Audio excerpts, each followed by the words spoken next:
بسم الله الرحمن الرحيم كسر هذا الشركة شir jaraa'id anigoo mukhtaar ah aad ku soo dhawaad barnaamijkayga shir jaraa'id mukhtaar shir jaraa'id marka ku soo dhawaad barnaamijkeen horta waxaan leeyahay thank you dadkii aad iyo aad u mahadsantihiin dadkii shareka subscribe ka sameeyey welibana ahaatee from Birmingham Luton London Soomaaliya Somaliland Djibouti mid walba thank you aad iyo aad baa mahadsantihiin barnaamijkayga insha Allah marka waqtigii dib baa uga dhacay yar dib uga dhacay waxa ma insha Allah duruufta iyo shaqo iyo arrimo kale lagu jiro marka waxaad ka hadlay maanta arrinka ugu muhiimsan waxa weeye dagaalka Ethiopia ka socda maxaa la isku dilay dhibaatada maxay tahay waxa jiray bari nin madaxweyne la yiraahdo oo Meles Sinaawi wad garanaysan ninkii uu caanka ahaa buu ahaa marka isaga hayay muddo dheer buu hayay meesha xukunka hayay Ethiopia marka xukunka Ethiopia markuu hayay muxuu sameeyay Tigrayga ay ka faa'iiday arrimo badan sababta xadkii la isku dilay xadkii Eritrea iyo Ethiopia la isku dilay oo dagaal culus ba ka socday marka hubkii oo dhan xagaas u tagay ayaga xuduud la meesha xuduudaas dagaal ka dhici jiray hub iyo wax la isku tuur jiray marka hubkii oo dhan xagaas u yaalay marka Meles Sinaawi waa dhintay Haile Mariam baa yimaadey waa maraniya ninkii ra'iisul wasaare ka xigay kabacdi waxa yimaadey Abiy Ahmed ninkii lahaa inuu yimaado wax adduunka Ethiopia oo dhan furfuray oo hagaajiyay oo dimuqraad ba tagayna ayagu boqortooyada ahayd Cambodia alambaqa arrimo badan baa jiray koleyba marka ninkan Abiy Ahmed uu qaaday kor buu qaaday xogay meel fiican Ethiopia wuxuu shiriiday arrinka hagaajiyo dimuqraadikan marka dad badan soo daayay jilka soo daayay dad badan arrimo badan fasaxay qalbi dhagax uu sii daayay marka arrimo badan soo sameeyay waxay shiriiday dawladda maamulka Soomaaliland oo garanaysa waxa xilay inay ilaahay wax badan soo sameeyay waxay shiriiday meeshii hagaaji oo kor u qaad markuu yimi Tigraygi ayaa shaki ku jiray weydiin doorashadii buu dib u dhigay doorashadii la dooran lahaa ayuu dib u dhigay egos lagu soo noqon doontaan buu doorashadii buu dib u dhigay doorashadii markuu dib u dhigay ayuu yiraahdaa ku codeyn ba sameeyay isagoo wuxuu dhigay sababta coronavirus bay ahayd cudurkan jira adduunka dhan ka jira marka dib markuu u dhigay dhibaatadii baa ka bilaabtay meeshii oo waxa yimaada markii dambe ninkii kale maxaa la oran jiray siyaasad farqi ee haystay Eritrea ayaa meeshii wax ka soo reeyay daamkii weynaa millenniumkii biyo xidheenkii sameyn lahaayeen ee qarniga ahaa marka markay soo yimaadeen Tigraygi baa bilaabay dagaal bay ku bilaabeen ciidamadii xadka joogtay bay ku bilaabeen oo weerareen markay weerarka ku bilaabeen markaas dhibaatadii dhacday Abiy Ahmed wuxuu ma joogi karo wuxuu leeyahay ninka Eritrea heshiis baa la galay Soomaaliya Eritrea iyo Ethiopia waxayna saddexdeena mid la weeraro mise dhibaato ku jirto ciidamada kale oo dhan baa caawin doona oo siin doona backup mise caawin oo ciidan u soo diri doona marka heshiiskii uu socday heshiiskiisa waxan buu dhacay marka Eritrea iyo Ethiopia weerarka ku bilaabay markii Tigraygi oo dhinac walba ka yimaaday oo dhibaato weyn ba ka dhacday oo Tigraygan waxay haysteen hub badan technical adduun tangiyo wax walba way haysteen wixii hore maxaa dumiyay markii ugu horeysay dagaalkii ay guulguuleysteen oo laga badin karo waay ciidamo walba dhinac walba laga keenay markii dambena ma garanay drones baa yimaaday drones kan uma aaminsan waxa la yidhi kale imaaraad keentay oo anigu ma maleynay imaaraad sababta ku jirta xilfiga kale waxa weeye Egypt Masar iyo imaaraadka iyo Sacuudiga iyo Suudaan isla jiraan intaas waa saf xakalana waa maxay waxa weeye waa Ethiopia iyo Eritrea marka de ma dhici karto imaaraadka inay soo hubkii xaqana Egypt ka soconaysa Ethiopia la dagaalanto ma dhici karto Suudaan wax baan jira meesha ay ka dhici karaan marka intaas ay dhibaato xaqaas la isku haystay marka anhum droonkii baa jibiyay hubkii steen oo dhan tiknikadii taangeedii wax walba bam dhulka la sameeyay marka dhulka la sameeyay kaas dhibaatada bilaamatay way soo kaceen dagaalka socday Suudaan ba dagaalka soo gashay dhul baa laga haystay dhulka soo ceshanaya oo way soo gashay xadkii ayaga maxaaraduna dad badan ciyaar ma aha 30 milyan iyo something Suudaan waa 40 milyan marka wadad ciid ka far badan Eritrea waa 4 milyan meelahaas marka meeshu isku mas'imna Eritrea waa 4 milyan iyo 3 milyan marka wixii hore ma la isku yimaado meeshii dagaalkaas ka dhacay meeshii waa isku mariyay arrimo badan ba ka dhacay marka intaas ahayd markii dambe Abiy Ahmed waa la waayay Soomaalidii adduunkii dadkii waxay leeyahay Abiy Ahmed uu dhintay Ahmed uu dhiman dhibaato ma jirin wuxuu tagay front line ku tagay soo eegay dagaalkii qanax ku waxaan sameeyay anigu kale ma garanaysa uu hadlay oo si wacan buu hadlay marka daankii ku socda xagana Suudaan backup xaga sinsa arrimo badan marka dagaalkii East Africa bismillah waxaad ku leeyahay markaas dagaal adduun ba ka dhacay East Africa oo dhan dagaal ba ka wada socday meel walba la isku dayay marka dhibaatadu waxay ahayd Ethiopia Soomaaliya iyo Eritrea markay heshiiyeen waxay ku heshiiyeen Soomaaliya ciidan bay u dirtay dalka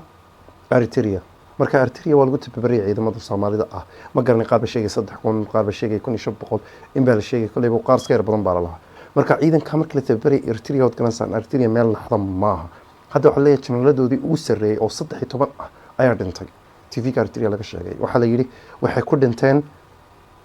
coronavirus ma dhiman dagaalka ku dhinteen waliba waa saraakiishii ugu sarsareeyay marka wadganasa dagaalka marka sameynayana maxay geenayaan ciidamada frontline kan geenay Soomaalida heshiis ma jiro farmaajo ma diidi karo sababta ciidankii u diray xagga heshiiskiina waa la saxay marka Eritreanka maxay sameynayaan Maxamuud Hussein ay ugu horeeyeen sabka Soomaalida dib dhigayaan marka anu maleynay wax isleeyahay u duceeyay kuleyba Ilaahay uu naxariisto waan isleeyahay way dhinteen inimadii xagga tagay kuleyba uma maleynay sababta saraakiishii Tigrayga ugu waaweynaa marka qofka laga xisaabtamay maahan anu maslihii farmaajo dambiga lahaan kara sababta muu ogeyn waxaan oran dhacay doonaan way dhaceen heshiiskan way saxeen marka lama hadli karo wax ma sameyn karo marka asaga wax lagu qabsado كله بس مسؤولية دولية هي بس تأسقوا دنبي سا وين تيم حاط منك تمر كيشيز قشيت عدوك ساق قاعد هشيز بعد كشيء إذا مدين الصومالي متشوغان وحيشوغان أرتريا لو تبري تقال كي بعد حتى إنا بأي شيء أرتريا نحوي إذا مدي دلني ردي سكول ده ديجانيسي أي الله قاضي خصب تلو قاضي بيقول فصح بتيجي سامر برد صوت سيمك هسه فرونت لاين كلكيه جيبين كل دجالمية مركز دي بعتضح حاجة سكبل عمسة ودي أكتين آدي أبغى تحوي دلني ردي إني صومالي ده أهد u tagay meesha tababar ogeen dagaal markiiba taal qaado dagaalka la geeyo leeyahay safka hore gala oo madaafiicdii hubiyay wax walba dhacay oo meesha ku dhacayaan oo saraakiishii ugu tabsareeyay Eritrean kale ku dhinteen dagaalka Ethiopia ciidan badan ka dhinteen marka arin aad iyo aad murugo iyo xanuun badan weeye marka anigu aad iyo aad ugu xumahay eheladiina wax kale waxba maaha insha Allah way soo noqon doonaan haday dhiman bas taan kuleyba sano malaynay saas ahayd dagaalka marka inta kaliya ma sheegay dhibaatada kale ka soo socotayna waxay ahayd Soomaaliya iyo Ethiopia Eritrea way heshiiskoodan aad iyo aad buu adag yahay marka de kulli anu waxaan sanay Ethiopia inay u soo jeestay Soomaaliya sida Abiy Ahmed u yimaado wuxuu yiri Soomaaliya waa caawinay arrin walba ku caawinaya si walba aan caawinaya marka Suudan marka way timid dagaalkii oo way soo gashay oo xoog bay ku soo gashay oo de ciidan badan bay keentay ciidankiina wax isku tagay marka Eritreanka ciidamadoodii iyo ciidamadii Ethiopianka isku tagay oo meel walba ugu yimaado dagaal xun ku hayay marka de Egypt mucaawinadeeda dalbatay hadda diyaaradaha wax bay isticmaaleen iyo arrinka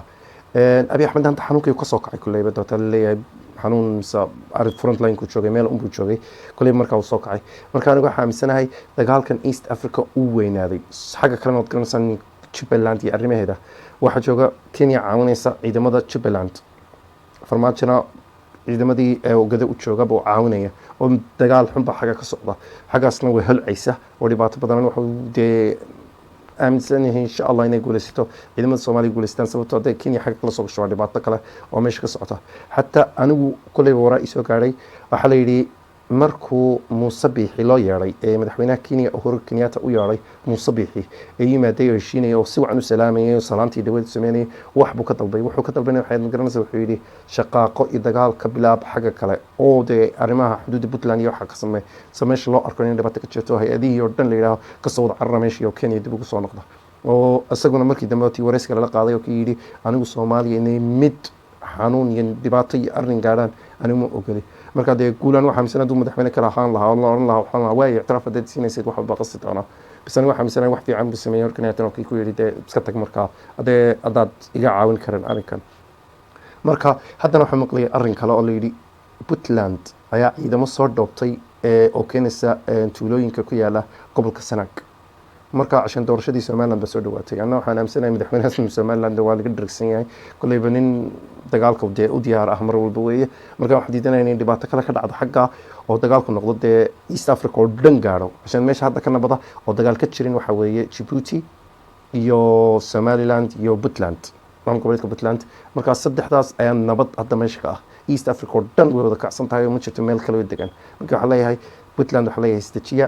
ciidamadani waxaan diraysanaa Georgia إن شاء الله ده دجالنا يكون الماشي مركا تسمى مهم سنة قرحينا أنا وحلا هي إلهون حريص أنتي كل ما تقرحي مقدشة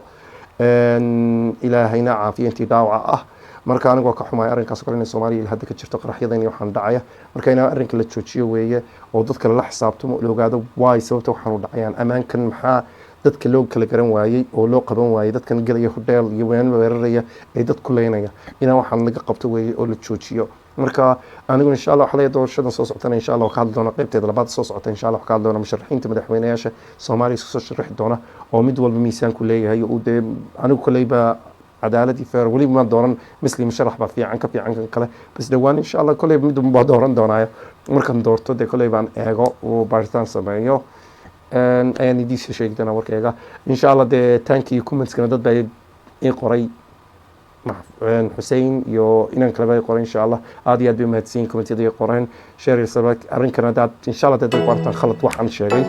يو تاريخي وخلط الخطي مكان شيء إن شاء الله أن هذه أدبي مهتسين يو و إنه كولنتي دمبه